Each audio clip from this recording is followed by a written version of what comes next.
ഉദ്ധൃതയാകാതെ ഉന്നത പുത്രനെ ഉദരത്തിലന്നു നീ സംവഹിച്ചു. മറിയത്തെക്കുറിച്ച് പാടി ഒരു പാട്ട് ഒരു കൊച്ചി രൂപതയില് ലൂക്കച്ചൻ മാർക്കച്ചൻ അവരുടെ ഒരു സഹോദരൻ ട്യൂൺ ചെയ്ത പാട്ടാണിത്. ലൂക്കച്ചനാണ് ഇത് വരികൾ എഴുതിയത്. കൊച്ചി രൂപത ലൂക്ക് പുത്തമ്പ്രമിലച്ചനാണ് ഈ വരികൾ എഴുതിയത്. വളരെ വ്യത്യസ്തമായൊരു ഗാനമാണ്. അഹങ്കാരിയാകാതെ ഉന്നതപുത്രന് ഉദരത്തിൽ അന്ന് നീ സംഭവിച്ചു.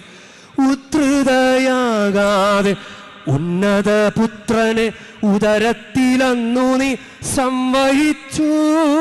ഉള്ളം കനിഞ്ഞു നീ ഉൾക്കാഴ്ചയേകണേ ഉള്ളതിൽ തൃപ്തരായി മേവിടുവാൻ.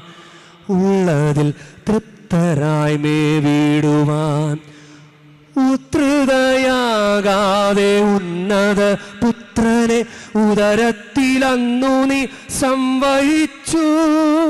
ഉള്ളം കനിഞ്ഞു നീ ഉൾക്കാഴ്ചയേകണേ ഉള്ളതിൽ ഞങ്ങളും തൃപ്തരാവാൻ. ഉള്ളതിൽ തൃപ്തരായി മേവിടുവാൻ.